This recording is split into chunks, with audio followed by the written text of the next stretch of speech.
Hey, and welcome back to my next LP. I'm going to do Super Mario Kart. Then I'm going to do Mario Kart 64, and going to have like a playlist that's basically all Mario Kart stuff.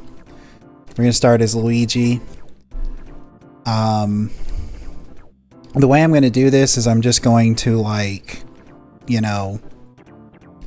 play through each Grand Prix, rank however I rank. Like, I'm not going to try and bust my butt to get first place, but if I do, that's great, whatever. I'm gonna do this, and then I'm gonna do Mario Kart 64, but I don't know if I'm going to upload them all at the same time. I probably am gonna give them a couple series in between. I'm actually recording this before the holiday special, the Halloween one, before it airs. So I'm thinking because I never did, as I stated in the update video, that, this might go in between the update video and the holiday special. Or it might appear after the holiday special. I haven't decided yet. I'll just have to see how many episodes I have and everything like that. But we'll see. But yeah, Super Mario Kart is one of the Mario Karts, I think it's the first one we actually had, and I don't remember if we got it with our Super Nintendo or if we got it later, because I was 3 or 4 years old when we got our Super Nintendo. And the only thing I really remember is the first video game I ever played was Donkey Kong Country. That's all I remember. I don't remember anything else as far as that goes. But we've had it for a long time. I vaguely remember the first Donkey Kong Country, this one, and Super Mario All-Stars, and having those maybe as some of the first ones, but I really couldn't tell you, to be honest. So, I don't expect to do too terribly in these first couple of Grand Prix, because it's the first few ones, so it's probably going to be a lot easier. I don't know, it just depends on how terribly I do. I tried playing this on the Switch not too terribly long ago, and I did pretty terribly with it, but I don't know, there's something weird about the timing with the Switch one. I think it's just one of those things of trying to play an older game on a modern console. I don't know what it is. I don't know if it's something to do with the programming, or that it was not made for that console. So I don't know. It's like when I did Kirby's Dream Course. I played Kirby's Dream Course on the actual Super Nintendo because I was having trouble with it on the Switch, and the timing and everything was just off, and it just felt really weird. So, not sure what it is, honestly, but them's the breaks. There's really not much to say about Mario Kart that hasn't already been said. You're on a cart, you're going around in a circle, you throw items at each other. But, I mean, that's what's so great about, I reckon that's what's so great about Mario Kart, is that it's pretty simple. Even Mario Kart 8 is really simple. Even though they tried to make it seem more complex with the, going up on walls and stuff, it's really not that complex at the end of the day.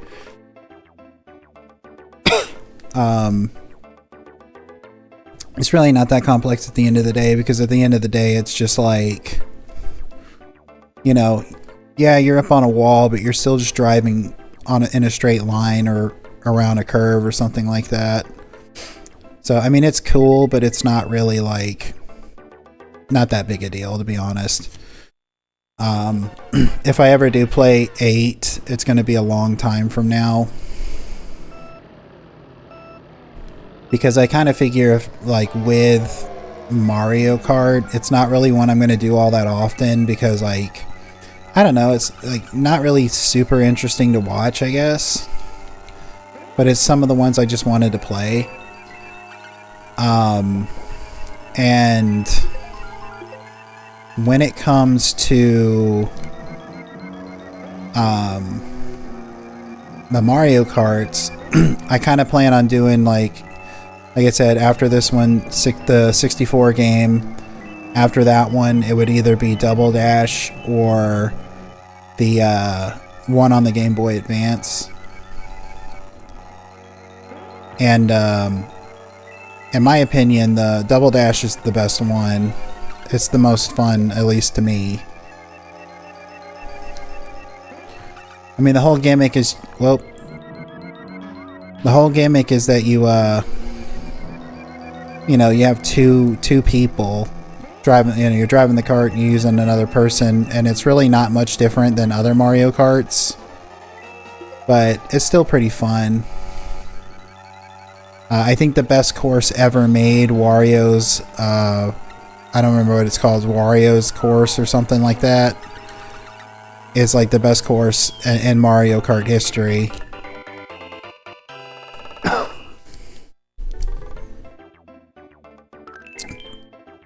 But let's see, was that course 4 or 5, round 3? Oh. I thought it was already, like, done with this Grand Prix, but it's whatever. The one that's kind of confusing about this is the, like, in this Mario Kart, every Grand Prix has 5 tracks instead of 4. And, like, it's been the formula of 4 ever since, like, Mario Kart 64.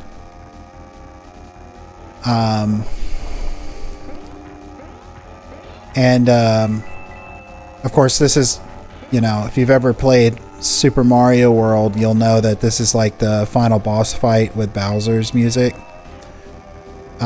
Just like in Mario RPG, which I want to play through Mario RPG at some point. The original, I don't have the remake. But in the Mario RPG, when you do the boss battle with Bowser at the beginning of the game, it's like Super Mario Brothers 3 remixed, like, boss battle music. And that's a pretty good track.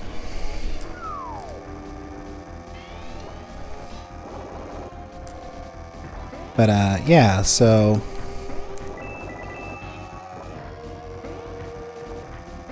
it's pretty fun. I really like Mario RPG. It wasn't the first role-playing game I ever played. That would be Pokemon Red, I think. Unless my dates are mixed up in my head, which is possible. It was Pokemon Red. And I want to do a playthrough of Pokemon Red at some point also. I just don't know when. I don't know if I want to do it before the channel gets bigger, so that I can actually, like, use it. Because I kind of want to use, like, a Mario RPG or Pokemon Red as a trial run for role-playing games. Because at some point I want to, like, do some role-playing games, but, like, I know they can be tricky with the way that, like, you know, they're big time consumers. And if you're trying to make a video series that shows the best aspects of it, you're probably not going to make one that's like a grind episode. And eventually I want to start trying to stream at some point, and RPGs might just be more suited for, like, streaming. I don't know, but we'll see. Like, that's in the future. That's not right now. This is the last track of the first Grand Prix. It kind of just flew by a little bit. Whoop! Got stuck on a pipe. Got stuck on the pipe.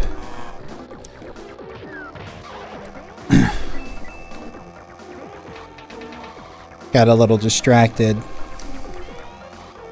But yeah, I mean, you know, that's how it is. Like, at some point I'll get into doing that. I'm super excited for the Dragon Quest 3 and then the 1 and 2 remake that's coming out. I know a lot of people have had problems with some of the like outfit changes that they did, which I mean I can see their point, but at the same time it's like it's still fine, you know, it's not going to really change the way the game plays. I guess it's just the principle of the thing. I know that the creator of the game was getting kind of upset with a lot of the changes too, but if you've actually looked at, like, they did some changes for Dragon Quest 8 when they brought it to the 3DS, and they did changes for Dragon Quest 10. They took certain aspects of certain outfits and like redid it so that it was like quote unquote more censored or whatever, but I mean it's not a big deal. It's just an aesthetic thing. I mean, like I said, I guess it's just the principle of the thing, but like, if the game is still good, then that's all I care about.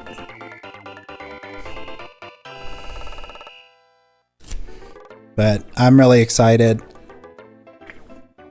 I don't know if the remake of the Erdrick trilogy is going to lead into the remake of the Zenithian trilogy, but I would be so over the moon if they redid 4 through 6 and brought them out, because like Dragon Quest 5 is my favorite role-playing game of all time personally. The fact that like the game starts with like the main character being like born, and then you play through the entirety of this character's life as like the journey is really cool. Okay, so that's the first Grand Prix down. Let's give the second one a shot. I've got plenty of time. I'm gonna use Toad, just because. So let's see how the Flower Cup goes.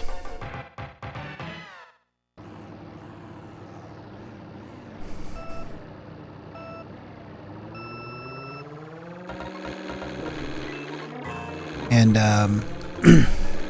but yeah, I'm excited about it. I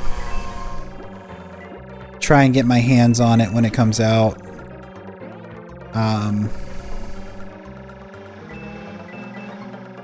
I'm actually also kind of excited. At some point I'm going to play through the original again, and maybe do it on the channel. Silent Hill 2, I'm pretty excited about that one. I mean, there were a few aspects about it. Mainly with the way the combat is, that I'm just kind of like, I'm gonna have to just wait and see, because like, you know, Silent Hill all the way up until part 4 wasn't really that combat oriented.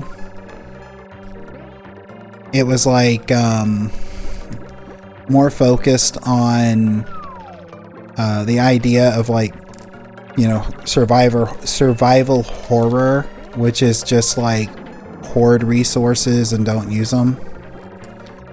So I'm just kind of interested to see like, yeah, how that goes, because like, if I'm going to be real about it, like, I did not care for Homecoming. I did not care for Downpour. And those were like super combat oriented.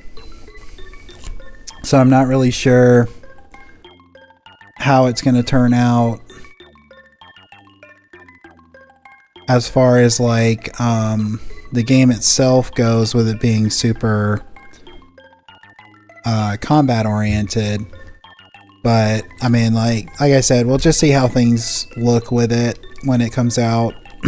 I'm kind of nervous because it kind of feels like it might be one of those things that it's like trying to make a remake to cash in on it, because like remakes are doing really well right now. But I don't know, I'm gonna go into it like the way I went into like the Resident Evil 4 remake, which is I didn't look into anything with it and I just bought it you know, after it came out. Knew very little about it and was like pleasantly surprised. Same thing with the Persona 3 remake. Like Persona 3 Reload is probably, I still think it's really worth playing FES on the PS2 if you have the ability to do it, because I think that's, to me, that's like how the game is, because that's how I played it originally. But oh man, I completely and utterly understand, and I agree with the sentiment that like Reload is the best way to play it if you've never played it. And Reload was actually a lot of fun. I really enjoyed it.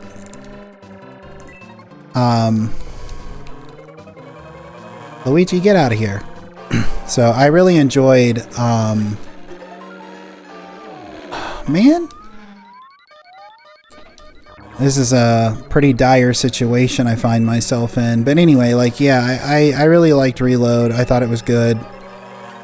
I thought it was interesting that they tried. I'm gonna have to do this race again, but that's fine. I thought it was interesting that they had most of the, I don't know if this was the direction from the audio department, you know, the director, audio director, or if this was like the choice of like the voice talents. But a lot of them trying to sound like, you know, the voice actors and talents from FES. I thought that was really interesting. But they didn't like stick to it too much, so it's like they did try to get like the cadence and stuff of the character and the voice talent, but it wasn't like, it was never really distracting in my opinion. It just seemed like it was more of a homage than it was like we're just trying to like mimic their voice. Because I'm always of the opinion that I'd rather somebody try and give it their own shot and like do their own thing than do like a terrible imitation of like a good, you know, like, you know what I mean? Like when Mark Hamill back in the day after Arkham City said something about like wanting to retire as the Joker because like he felt like it was, the character was at its peak and he didn't want to like keep doing it and it like, you know, his voice degrade or anything like that, and it just ruined the character for a lot of people. Like he didn't want to keep doing that. So and a lot of people were like clamoring for a replacement, and I think, I don't remember the guy's name, but he's in a lot of stuff. Troy something, I think. He in Arkham Origins did an imitation voice of Joker, and it wasn't bad. It was just very like distracting. To me, it was like I would have personally preferred you just to have like done your own thing, just simply because it was like, it's just kind of like distracting, because it sounded like there were times when he would try to like oh darn it, get out of here. Like there were times where it just sounded like he was trying to imitate Mark and like really like lean into like the voice, and it almost sounded like he was gonna puke because it was just like so much strain to do that. And like I said, it was just kind of distracting to me. And then like, you know, Mark came back for Arkham Knight and he's still been doing the voice. But I guess it's just one of those things where it's like, you don't quite want to disappoint the people who are really into it, the fans, but at the same time, it's like, you know, gotta know when to hang it up. Alright, let's try and not get run over.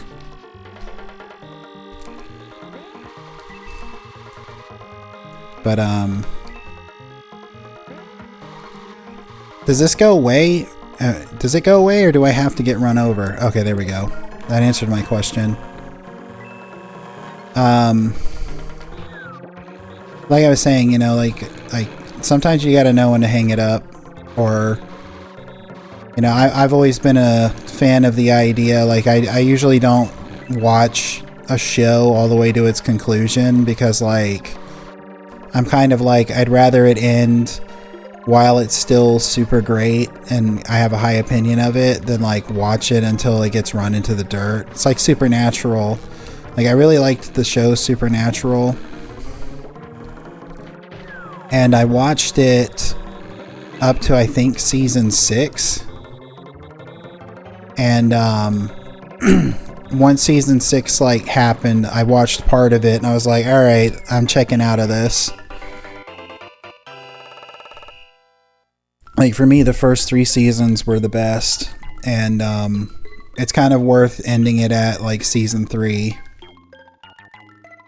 But that's just my opinion.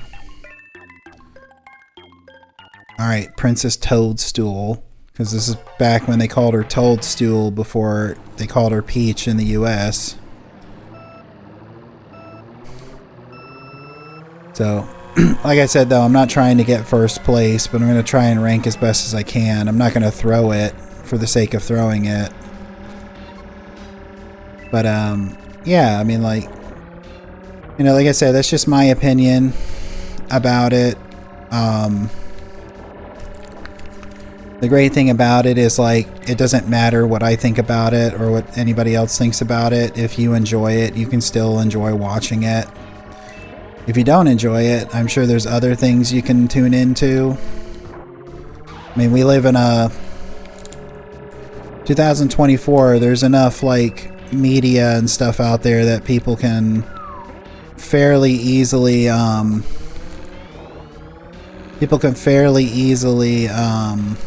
find something that they like.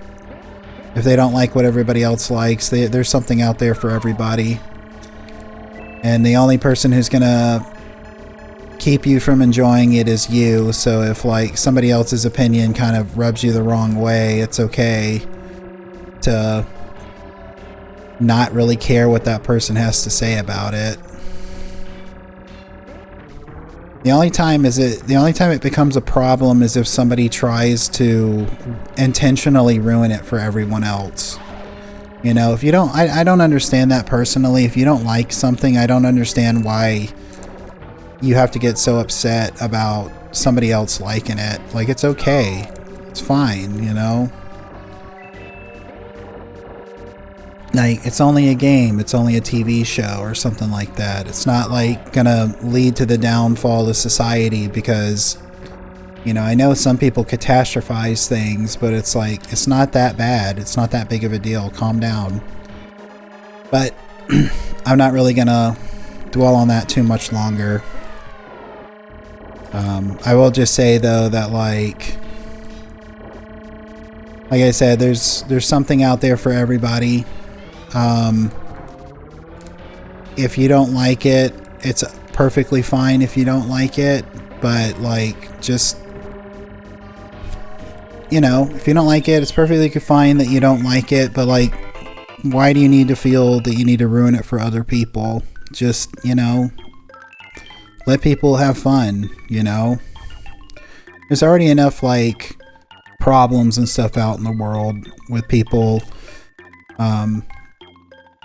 having to work a 9-to-5 that they, you know, don't really particularly care about, but they're stuck working it because, you know, you got to pay bills and stuff. Like, if somebody wants to come home and unwind to, you know, something, that's fine.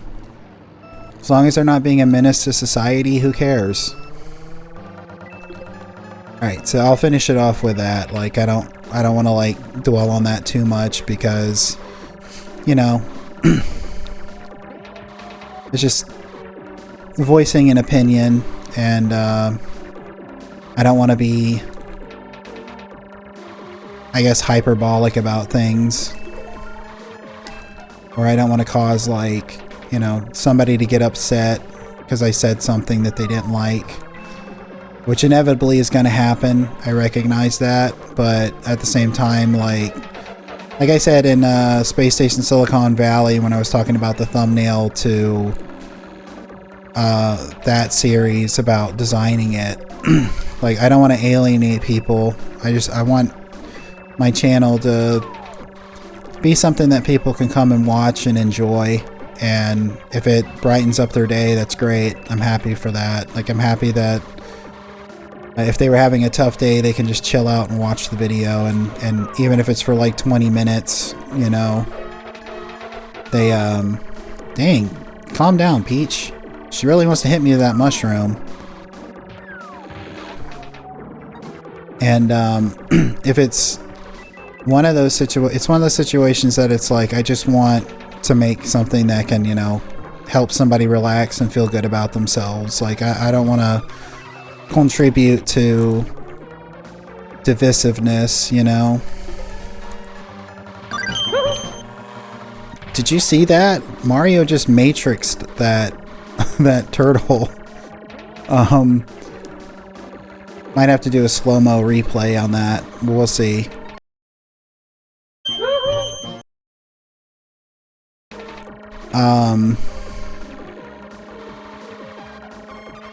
Anyway, as I was saying, you know, I don't want to contribute to dividing people.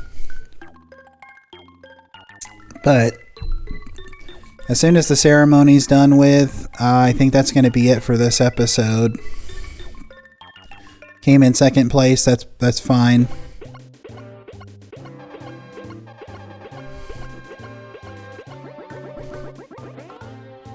Got the silver. I'm actually kind of nervous about the last Grand Prix because I'm pretty sure I've never finished it before. Mainly because Star Road is just like annoying. So, okay, well, that's going to be it for this episode. I think I'm going to place this one after the update video and before the holiday special, and then the next episode is going to be after that. And then I'm going to play the next series, and then it's going to be Mario Kart 64. But if you know, stopped by to watch this, I hope you had a good time. I appreciate you stopping by. Have a great rest of your day.